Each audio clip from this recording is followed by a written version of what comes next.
Good morning, afternoon, and evening for everyone joining us, wherever you're joining us from. I'd like to thank you all for joining this Stats Cafe, this Asia-Pacific Stats Cafe session today on building resilient CRVS system. My name is Nicolas Patronamel, and I work with the ESCAP CRVS team, and I'll be moderating the session today. So the session today is going to be focused on the concept of resilience in the context of CRVS. So we have a really exciting session today. We have speakers from Research Institute. We have speakers from our UN partners and then country governments with the New Zealand Registration Authority.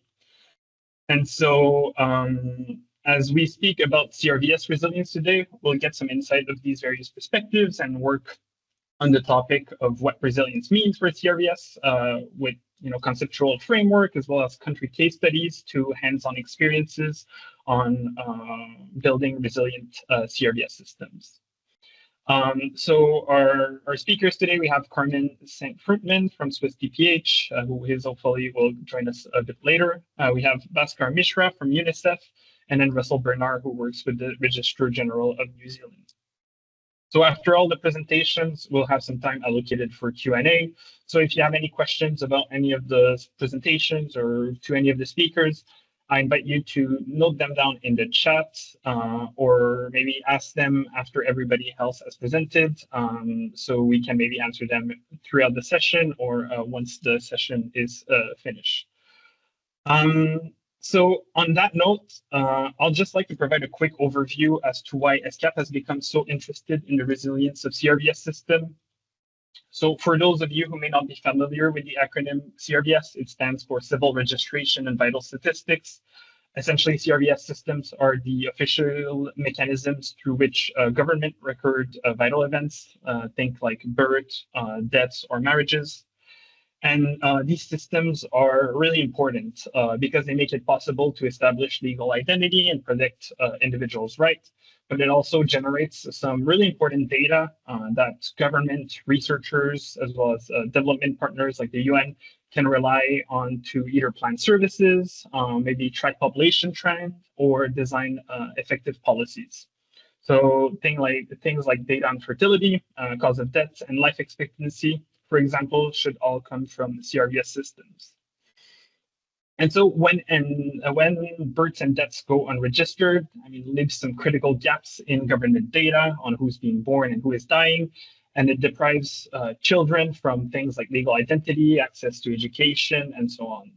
So thankfully, in Asia-Pacific, we've made a lot of progress in the past decade in making sure that everyone gets registered. We went from an estimated 135 million to now 51 million children under 5 that are still being left unregistered. But CRVS isn't just about recording births and deaths and registering people. It's also about generating vital statistics that help countries plan and respond to population needs. Things like data on fertility, mortality, and cause of deaths are really important when it comes to planning and responding to population needs, or when it comes to tracking population trends, calculating risk or exposure, or as well as detecting and responding to things like disasters or public health crises. So if you're not counting people, it becomes harder to take them into account in policy planning. And so even though the region has made a lot of progress on getting people registered, the past decade has also shown us that our systems remain quite vulnerable. An example of that is the COVID-19 pandemic that forced many countries to at least temporarily suspend some of the registration services, but sometimes completely the registration of births and deaths. And this created long-term gaps in population data, but also meant that authorities had to respond to their crisis without the critical information that comes from CRVS system. And so in order to safeguard the progress that was achieved during the decade and to make better use of the data generated through CRVS systems, resilience was adopted as a key theme for the extension of the CRVS decade. So that was reflected in the ministerial declaration that was adopted earlier this year. And in parts of the declaration, it was asked for countries to consider some elements to build the resilience of the CRVS systems. So things like designating CRVS as an essential services, integrating CRVS into disaster risk management plans, ensuring continuity of free registration, or at least waiving fees, late registration fees in emergency scenarios, as well as facilitating the reissuance of lost documents. So all of the documents that I mentioned and more information about the work that we do on CRVS here at ESCAP is available on our website on getinthepicture.org. So feel free to visit our website if you're interested in any of that. But now we are all here to talk about CRVS and resilience, and we have some speakers online to discuss this topic. And resilience is a word that we're all familiar with, but conceptually it can be a bit tricky to define, especially when we talk about the resilience of CRVS system. So that's why today we have a really interesting Stats Cafe session to hear about CRVS resilience from both theory, but also into practice and implementation. So hopefully, let me double check if she's online. Maybe she's here. Oh, perfect, yes, I'm Carmen. Here. I'm Great, so sorry. Great. No worries, no worries. Very glad to have you, Carmen. So our first speaker is just in time. She is joining us from Switzerland. So her name is Carmen Sant-Fruitman. She is a gender and health system researcher specializing in applying intersectional system thinking to address multisectoral systems and improve health for all. Carmen has a lot of experience providing technical support to strengthen CRVS systems in Africa, but also has worked in system thinking for district health systems in countries like Pakistan and Timor-Leste in our region. And most importantly, Carmen has wrote a paper that was published under the Center of Excellence on CRVS, which has been the foundational theoretical paper for much of the recent work that has happened around CRVS and resilience. So Carmen, thank you so much for joining us today, and I'll hand it over to you. You can just tell me whenever you want me to switch your slides.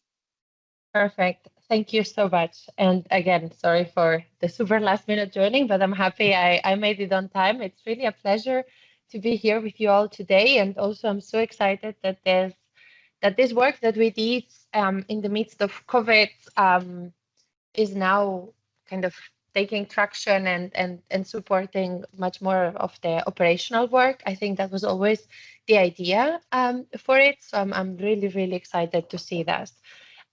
So yeah, as I was just mentioning, I'll be talking about this work that we did. It was in the midst of the pandemic. Now it feels like it was 200 years ago, but the whole idea was to be sure that we captured and that we somehow managed to capitalize on the lessons from the COVID-19 pandemic and other emergencies so that it could inform how to strengthen CRVS systems for them to be more resilient. And as Nicholas was just mentioning, part of the question that we embarked was like, what does it mean to be resilient in the context of CRVS systems? And for that, we did quite a comprehensive literature review, but also experts consultation to come up with some of the findings and also cases that are captured in the brief. If you could change slides. This was the results of teamwork as usual.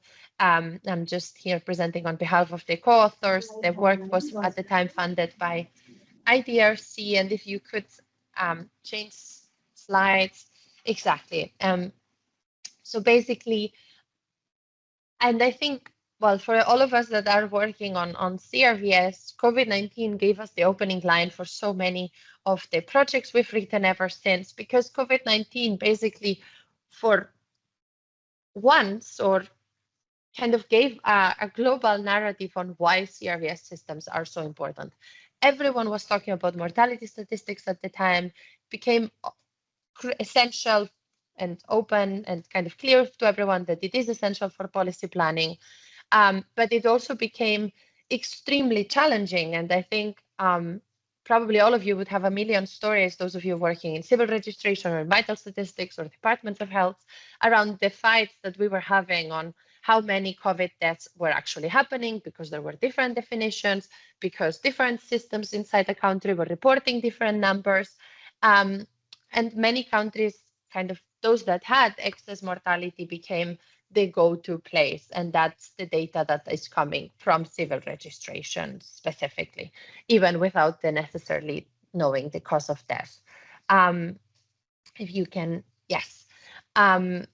At the time, there was this assessment done by the United Nations Statistic Division, and they were asking all of the countries worldwide about how they had adapted CRVS systems, because part of it was also, I mean, as we know, COVID shuts down absolutely everything.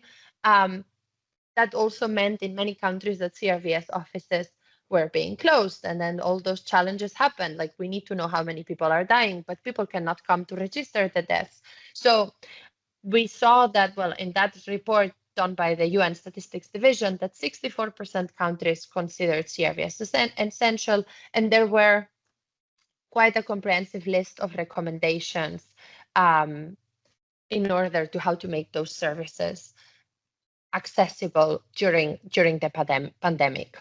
But there were additional barriers to the ones that already happened. So in that context, and as I was just mentioning before, and if you could pass to the next slide, we aim to understand what does it mean for the CRVS system to be resilient, and that, as we were in the midst of this crisis, because it became the most important, kind of extremely important during the crisis, as I was mentioning, but it was also a very disrupted system in most countries. So to develop the framework that I'll be talking in a minute, as I was just mentioning before, we did a very comprehensive literature review. We reached out to experts across different regions, and we also tried to compile case studies that had been documented before to showcase lessons learned around resilient CRVS systems, but also some of them on not so resilient systems. And then we used the Sendai framework to try to compile some recommendations in terms of how to prepare, how to adapt CRVS systems during a crisis, and then also how to learn from a crisis. And I think as now it's been 2-3 years since most countries kind of went back to normal, I'm sure many of us can tell many stories of our own countries where this learning after the crisis, there's room for improvement, let's just put it that way.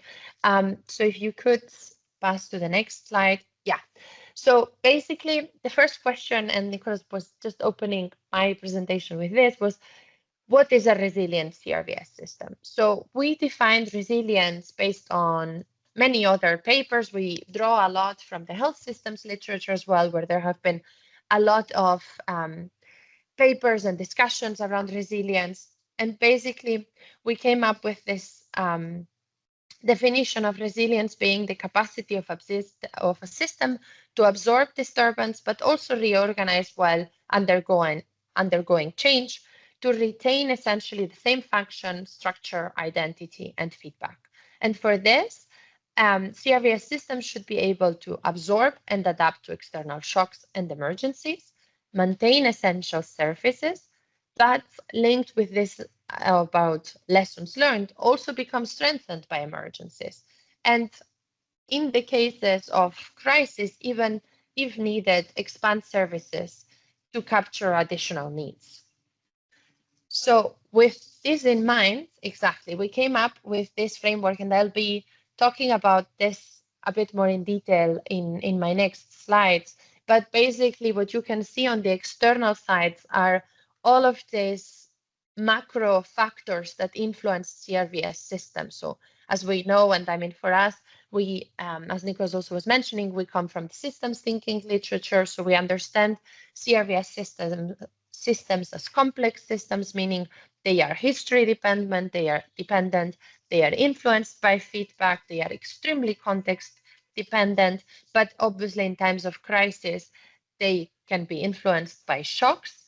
And I think also, I don't need to tell that to anyone, but they are very, very much influenced by politics. And that's something we need to be aware of.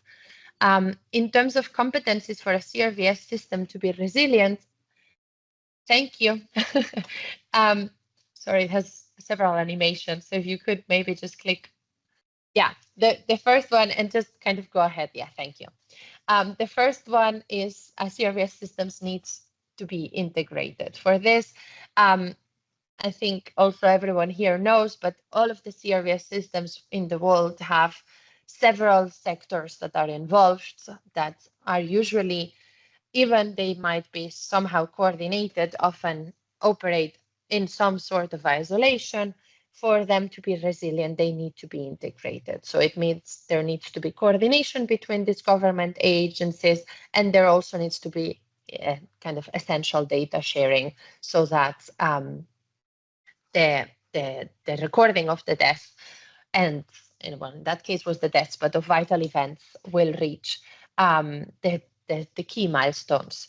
And when we talk about integrated, we are also essentially in our piece, I think we elaborated quite a bit on the importance of not only service delivery, but also responding to the needs of the communities of beneficiaries. So when we talk about integrated, it's also about integrated between government agencies, but in the communities. If you could, yeah, thank you. And one interesting case, and I think this is maybe also known to many of you. I think one interesting case that we found was the death notification system in Sierra Leone during the Ebola crisis. And this is just to showcase that very often in terms of crisis, systems are set up. There's a lot of funding, a lot of effort going into this. But then there was this case study that we found from Sierra Leone showing that after the Ebola outbreak had finished, the death reporting in this system was reduced from 100 to almost only 12% of completeness. And this because it had been set up in isolation without necessarily being integrated in the existing CRVS system. As I was also mentioning, the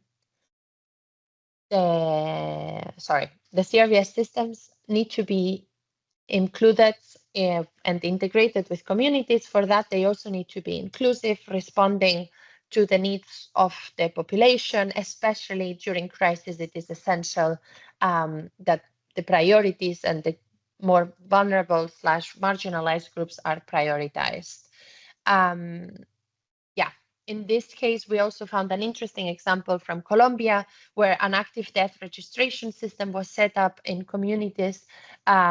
And that actually helped increase, especially the registration of women's deaths, as well as marginalized and communities from lower socioeconomic status, which, as we know, I mean, often are the ones that are invisible of statistics, and being invisible of statistics has all those implications.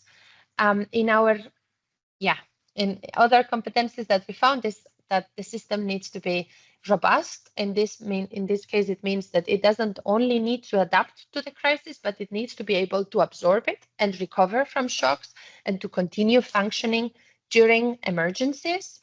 For me, that was quite interesting because I think many resilience frameworks had shown the need to adapt to crisis, but this competency says, yes, you need to adapt, but you also need to continue providing essential services. So the CRVS systems needs to be ensured that fulfills that. If you could click on the next one, thank you. Linked with adapting, I think this is a term that often comes up in terms of resilience. It's the agility, this ability to quickly adapt to changing internal or external situations.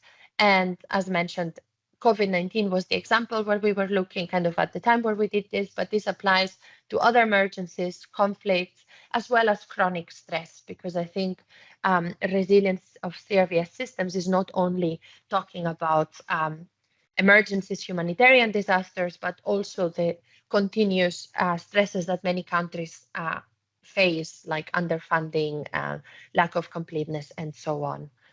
Yes, if you could click to the next one, thank you. Yeah, and here just on Agile, we found a very interesting, and I think from the Pacific region, there are a lot of interesting examples where CRVS systems have been adapted and have been learning a lot from disasters and have kind of this disaster preparedness adaptation. So just an example from the Fiji, sorry. where multisectoral governance was put in place to adapt birth registration during a cyclone. CRVS systems also need to be efficient. For this, it's clear we need funding, and we need not only funding, but we need a well-organized and optimal use of resources.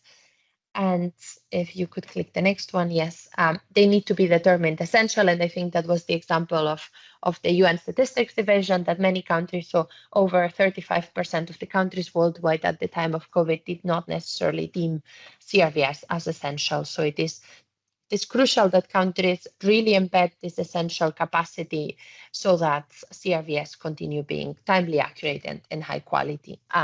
And for here, again, some examples in this case from the Latin American region. So trying to, because I think I'm running a bit out of time. Yes, just the last competency is the importance to be responsive, and in this case is not only kind of being people-centered and inclusive, but also making sure that we are responding to the needs of the communities, and that CRVS systems not only kind of top-down approach communities, but also embed them to bring the needs and expectations of beneficiaries at the center of their system design. What we learned in this brief exactly was, as mentioned, that CRVS systems are essentials to prepare and respond to crisis. For policy planning, I think that's the one we often talk about, but it's crucial that we continue talking about the individual rights. The importance of having a birth registration, a death registration, a marriage certificate is crucial even in times of crisis. In terms of moving forward, what we have in the brief, and that I will obviously not have time to go in depth in this presentation, but we did try to trigger kind of some conversations and also make a list of key considerations for CRVS systems at the end of the brief, before, during, and after a crisis, so that these key competencies and functions can be translated into something a bit more operational. And I'm really, really excited to see and hear about these examples and how this work can inspire this hands-on application and strengthening of CRVS systems. And if there are any questions, comments, or if you want to learn more about the work that we do at SwissDPH, please feel free to reach out. And again, thanks so much for the invitation and the opportunity to share the work. Over to you. Thanks so much. Thank you so much, Carmen. And I can't stress enough of how great that paper is, especially at a time where resilience was a relatively new area of work for CRVS practitioners. We used it a lot at ESCAP, so really a great paper. And I'll also share a link to the paper in the chat in case anyone is interested in reading it. So thanks again for your presentation, Carmen. And so next we have our colleague from UNICEF, Bhaskar Mishra. So Bhaskar works as a child protection specialist at UNICEF HQ as a CRVS and legal identity specialist. And previously, Bhaskar worked as the Deputy Registrar General responsible for implementing India's birth and death registration system. And so UNICEF has been doing a lot of work and research recently on CRVS resilience, so I'm very interested to see some of the findings from their recent work. So Bhaskar, thank you for joining us from late night New York. I'll hand it over to you. Thank you, Nicholas, for the opportunity. Thank you, Carmel, for the excellent presentation and setting the context. Hello, everyone. So climate change is no longer a distant threat. It is a lived reality. Over 99% of the world's children are exposed to at least one climate or environmental hazard. The climate crisis is not only a threat to our environment, it's a threat to identity, protection, and rights. When disasters strike, as Carmen also mentioned, CRVS systems are often among the first to be disrupted. Offices are damaged, records are lost, and services are halted, leaving children invisible and families without access to essential services. To better understand and address this challenge, UNICEF, on behalf of the UN Legal Identity Agenda Task Force, commissioned this study to extract valuable insights from the synthesis of global evidence and national experiences on strengthening and adopting birth registration systems to mitigate risks associated with climate-related disasters. In addition to the desk review, the study also focused on case studies from 5 countries: Ethiopia, Mozambique, Nepal, Papua New Guinea, and the Philippines. And we will see some findings from these countries. To understand the urgency, between 2008 and 2024, 1,586 major disasters affected 82.1 million people in these 5 countries.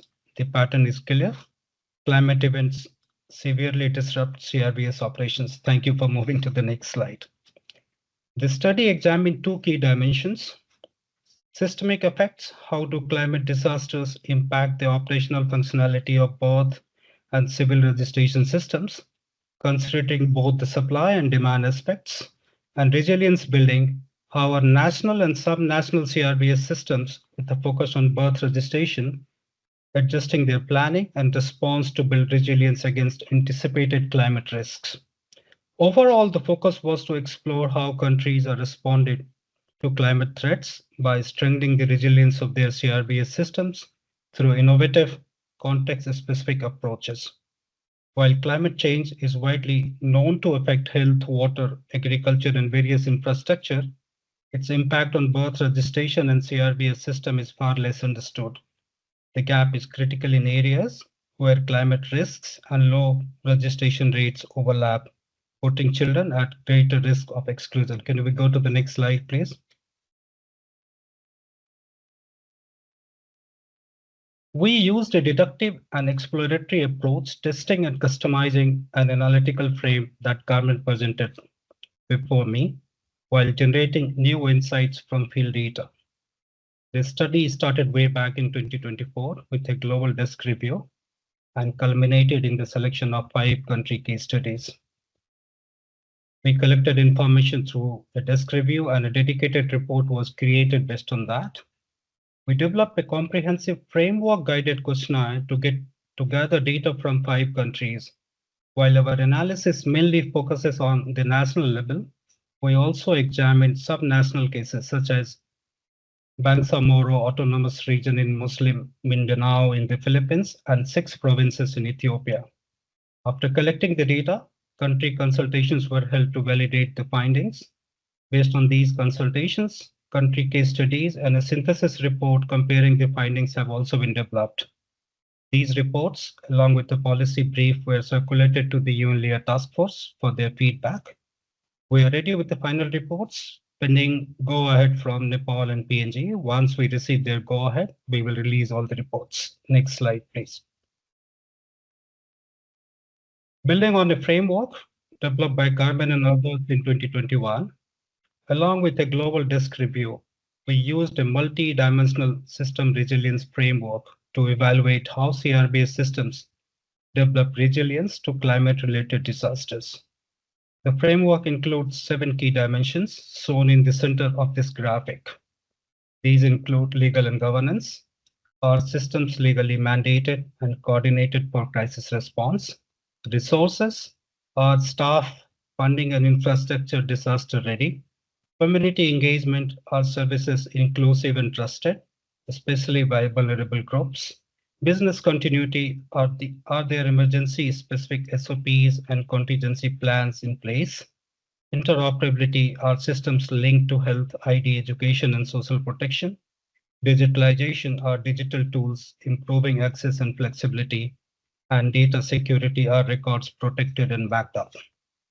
Surrounding these are 11 critical competencies. We validated the original 7 as was highlighted by Carmen, and they are highlighted in blue boxes here, and added 4 more in purple: flexible, proactive, anticipatory, and transformative, essential for climate resilience. Together, these dimensions and competencies form the basis of our analysis. Can we go to the next slide, please? Let's look at the findings. Here, it is important to note that we collected and analyzed many more indicators than are presented here. Due to limited time, I will highlight 2 to 3 composite indicators for each dimension. Also, in each table presented, The middle column shows the key resilient goals drawn from the evidence that are the essential capabilities a CRBS system must have during disasters. And in contrast, the right column shows how countries are working towards them. Let's begin with the legal framework and governance.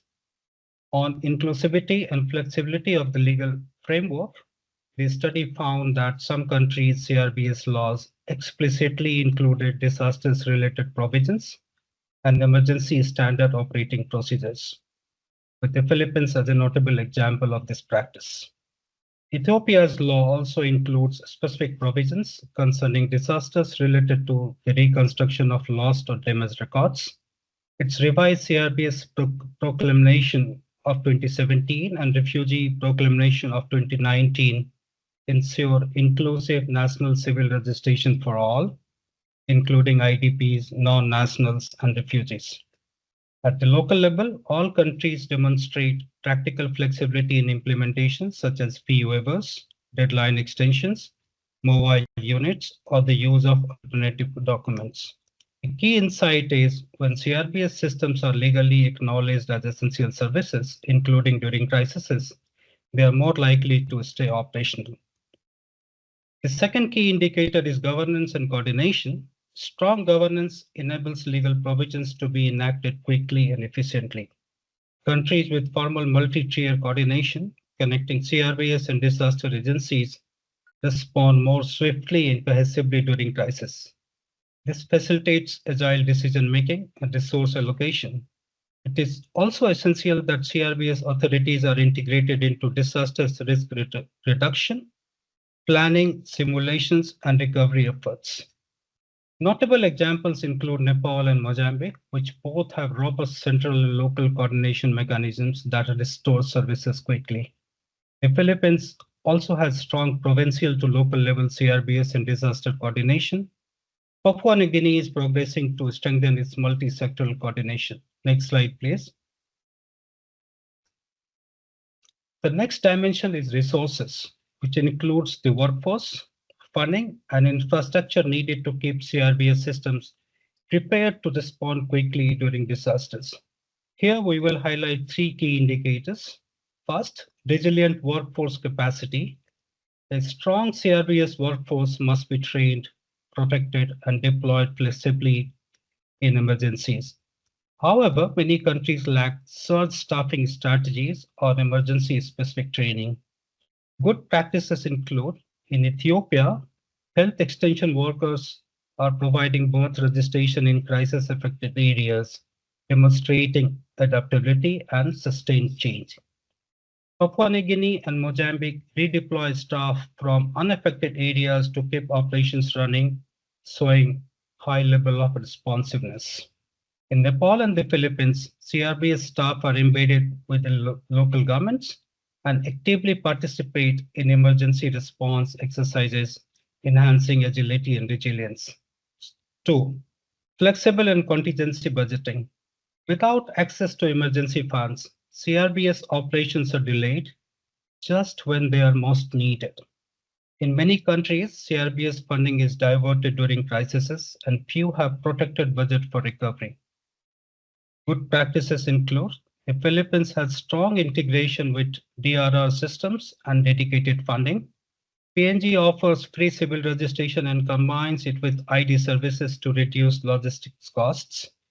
Nepal allocates resources based on local risk profiles, with the local level CRBS preparedness budget line showing proactive and efficient planning.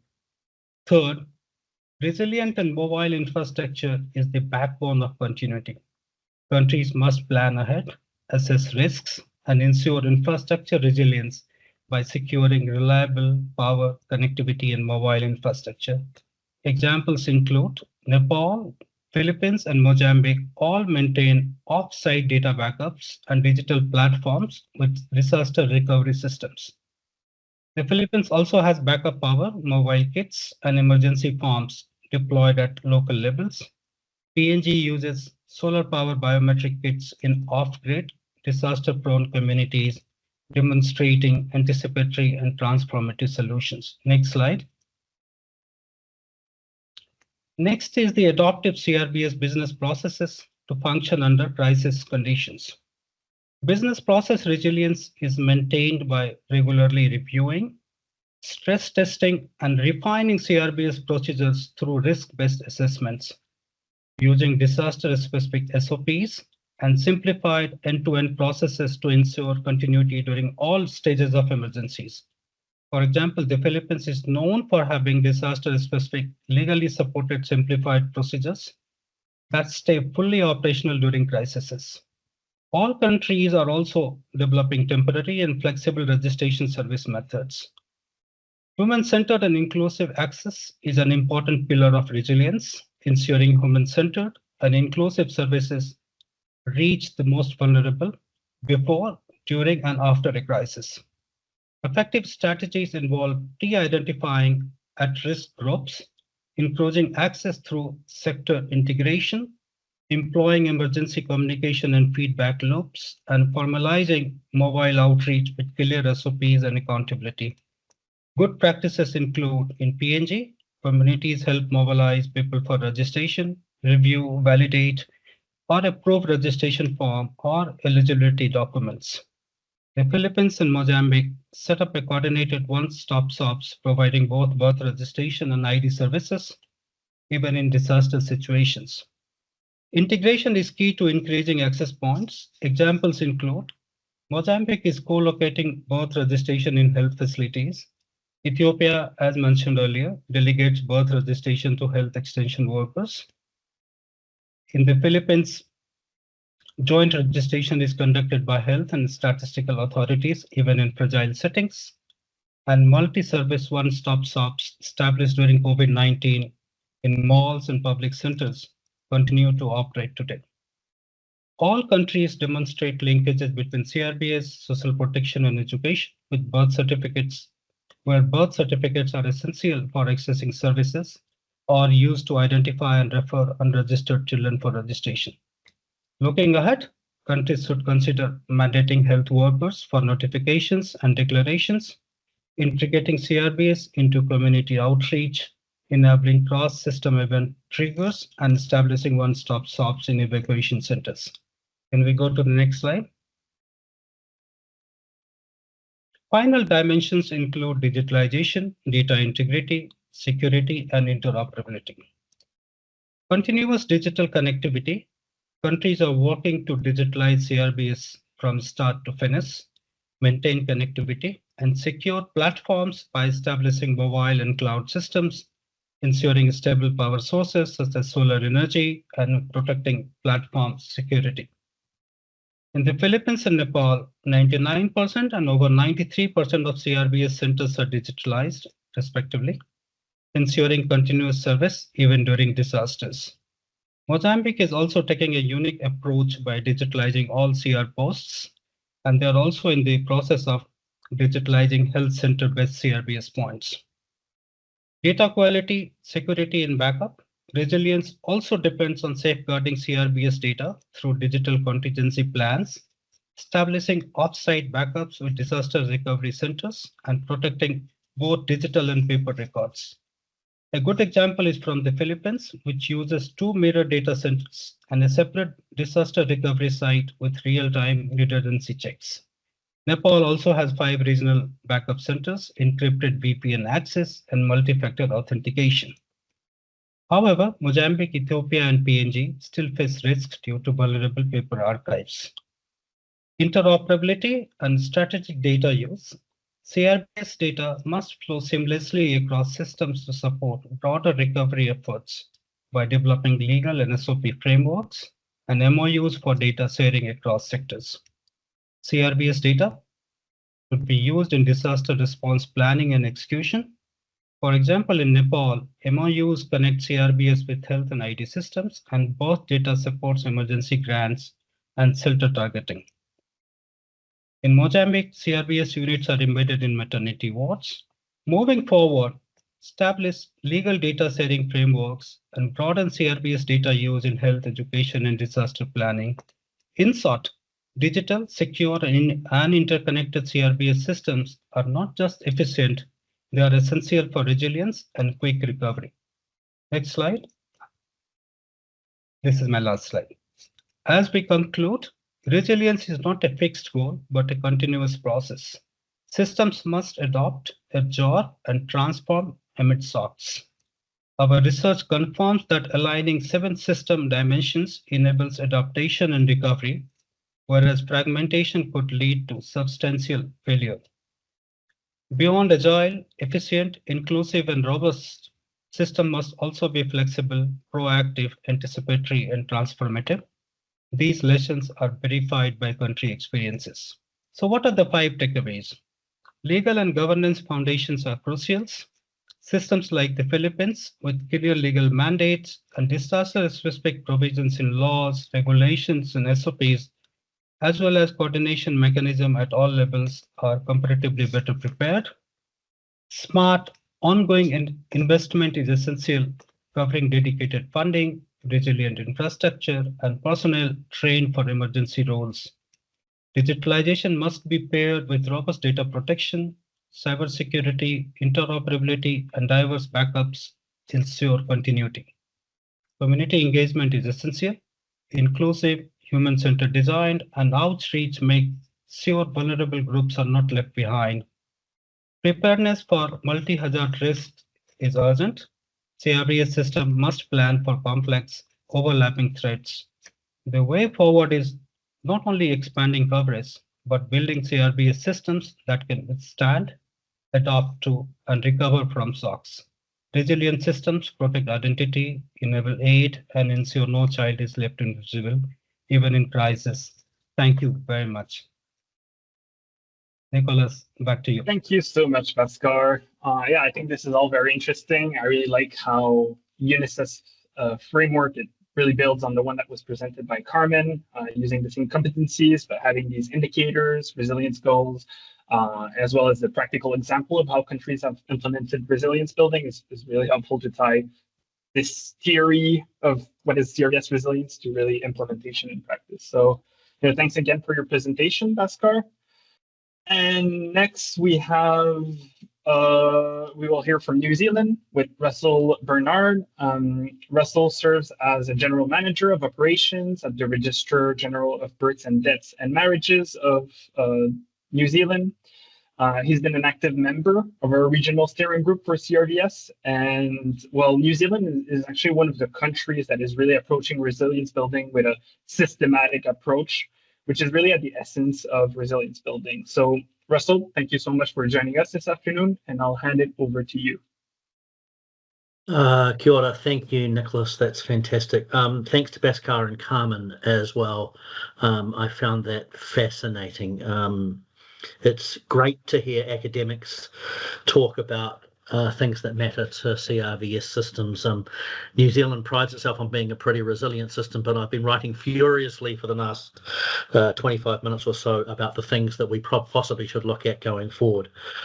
So, those that don't know, New Zealand is deep down in the south of the world. We face, we're on the ring of fire, so we face many challenges. Over the last 2 decades, I think we've been challenged more than reasonably. We've had major earthquakes in Christchurch, Wellington, Kaikoura.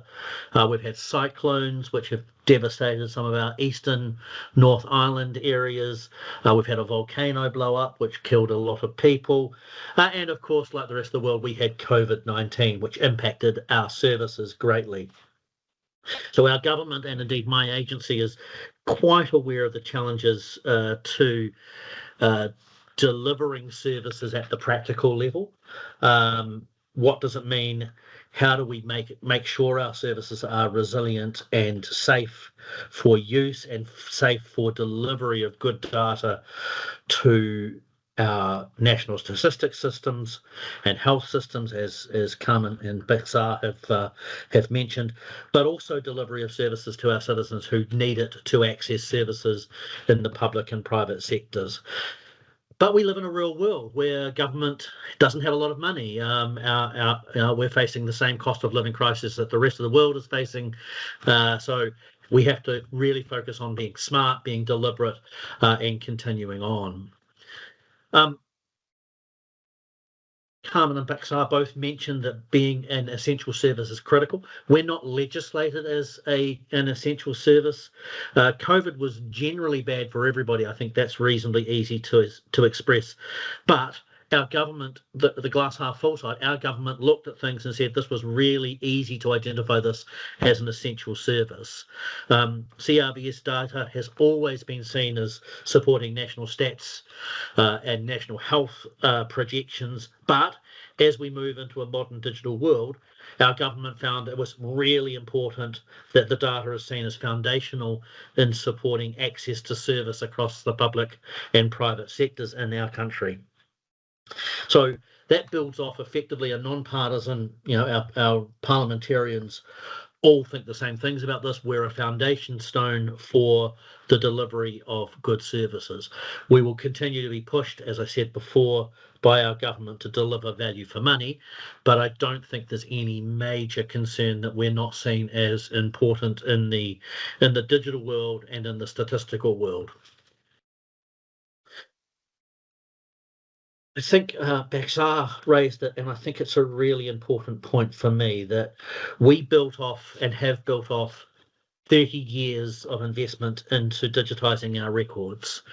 I know that many countries will struggle to digitise their records and to provide digital access to new records, but we've found that the investment into having digital engagement with our citizenry allows choice on policies, on service delivery, on sharing information safely and securely with other government departments and private sector agencies, that actually, if we did not have that, I think we'd be in quite a different position now than we actually are, facing those challenges that I talked about that have faced our nation over the last while.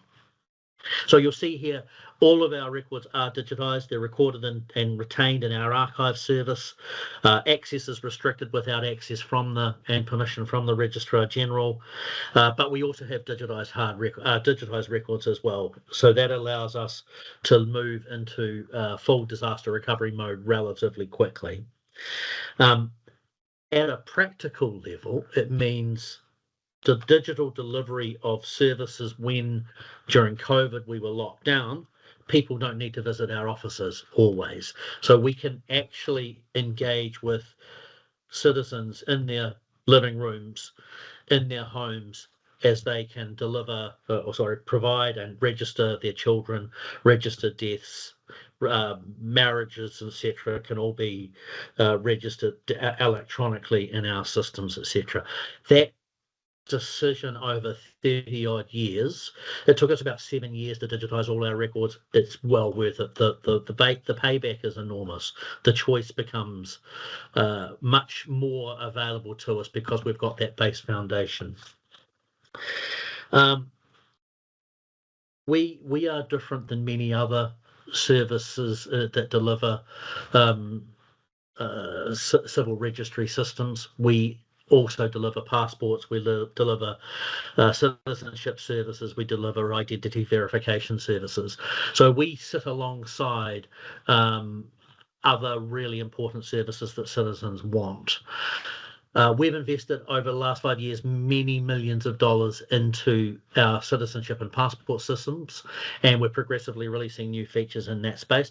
That will then grow, hopefully, into upgrading our registration system. That'll be dependent on government decisions over the next year or so, but allows us to move modern technology that ensures we've got better and more reliable data management systems, that we've got the capacity to deliver better and more active services to our citizenry, and to provide all New Zealanders with accessible, reliable identity records. And in a new world, we're looking at moving much more into a digital framework. I think we build off a really, really strong legislative basis. So our our rules are well tested and they stand the test of time, but they do change as society changes. So we're making quite a number of small changes that reflect our government attitude to life and the universe.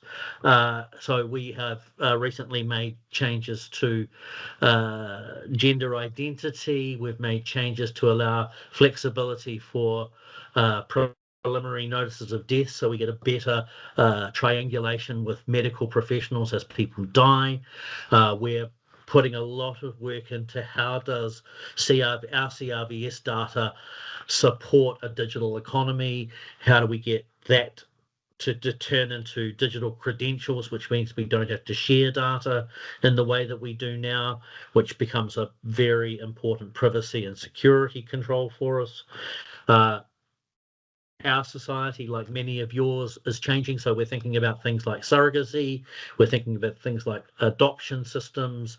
We're thinking about things like human-assisted reproduction tools, etc., and techniques. How do we record those in ways which reflect what is not a 1950s style homogenous family structure that might exist in many countries or used to exist in many countries. So we're continually reviewing our legislation to build off strong mechanisms to allow our services to adapt to customers' needs and to our society's needs. I mentioned before, because we have the, I think, lucky position of also delivering passports, citizenship, and other similar type services, we've been able to and have spent a lot of time and effort in the last 2 years or so cross-skilling our people, so that as demand cycles change across all of those product lines, we have the capacity to move people from one part of the process to another part of the process really, really quickly. So we have circa 700 odd people who deliver daily quality services across all our products. How do we maximize the use of those if demand cycles change, if passport services go up, if we do have crises in the CRVS areas? How can we manage to translate those people and allow those people to deliver multiple services to multiple people relatively quickly and relatively seamlessly? It means we don't have to go through reduction in force processes. We can actually plan with a degree of certainty, listening to the demand that we are seeing as we go forward. To do that, that means we have to invest in knowledge systems and information interfaces. So we have to figure out good handovers. We have to figure out standardized rules that our people can use easily and use easily. That will lead us into how might we use artificial intelligence to assist us with getting access to those knowledge systems, to be able to assist in our call center models, etc. We've spent a lot of time and effort in the last year investing in workflow management tools to allow for more value for money, more ability for our staff to be more productive. What does that look like in practice is still a test of us, but I think we're starting to use the technology to support our people to deliver better and faster services more efficiently to our customer base as they call us. I know I'm running out of time, Nicholas, so I'm going to jump to my last comment. I think the only constant I can think of in the last 10 years is change is absolutely constant. We're going to be facing, whether that's natural disasters, whether it's pandemics, whether it's changing economic fortunes of our countries, whatever, we're facing those challenges every year, and that requires resilience of our people. It requires resilience of our leaders. It requires resilience of our systems. So we've taken a very multifaceted process to think about resilience, which builds off a digital foundation which is really, really strong, but which focuses on people, process, and technology as the core of our business. It allows us to think about sharing information in safer, more secure, privacy-centric ways. It's focusing on we're pretty solid in terms of our registration data, which says that 99% of our births are registered within 1 year, but that leaves 1% that actually aren't registered, and that worries me every time I look at that piece of data going, what would we do? So we're looking at ways in which we can get out to our community. We're looking at ways in which, if they're not digitally savvy, how can we engage with them? We're looking at options to engage with our Pacific Island cousins and our Australian cousins to share data more safely and securely between us. So we're thinking really hard about how we might build off our strong legislation and process base, understanding that we face risks as a nation in terms of where we sit in the world, but using people, process, technology, and legislation as the mechanism by which we can assure our ministers, our public, that we are safe, secure, and resilient. I'll pass back to you, Nicholas. Thank you so much, Russell. I think it's very inspiring to see how New Zealand is really continuously improving their CRVS system. I think it shows that resilience and building resilience is not only a priority for countries where there's low completeness, but it's even more important for countries that have a system that's already well established to preserve the progress and kind of safeguard continuity and continue to provide continuity of service under crisis. So, best of luck with New Zealand's Civil Registration 2.0, Russell, and thank you for your presentation. So I'd like to thank all of our speakers for their presentation, but we're unfortunately out of time for questions. But all of the speakers have shared contact information in the chat or in the presentation. So if you wish to reach out to them, you can. But also please note that the presentation and the recording of this session will also be shared on the ESCAP Stats Café website. So I'd like to thank all of you for joining, especially Carmen, Bhaskar, and Russell for presenting their work on the topic. And actually, before closing the session, I have a quick announcement. Next week, we'll have a special edition of our Stats Cafe session. So for everyone who thinks that our sessions are too short, you'll be happy to hear that we're doing a 24-hour Stats Cafe to celebrate World Statistics Day next week. So we're partnering with all the other UN regional commissions to run a full day of sessions on the 20th of October. So the sessions will focus on showcasing stories, innovation, and discussions from all over the world. And the full program is available on the ESCAP Stats Café website. And the ESCAP segment will be running from 7 a.m. to 12 Bangkok time. So we hope that you can join us for some of that day. I see, Aya, you have your hand raised. Please, quickly, maybe you want to say something? Oh no, just I meant to react and say yay, thank you. Okay. And just do the thumbs up. But yes, please join us and we'll share the link once it's available. Thank you. I love how you introduced it. I mean, these stats cafes are always too short. So join us for the 24-hour one next week Monday. Thanks. Thank you, Aya. Right. And yeah, so on that note, bye. Thank you everyone for joining this session of the Asia-Pacific Stats Cafe. And well, we hope to see you next week for our very long 24-hour one. Have a good one, everyone.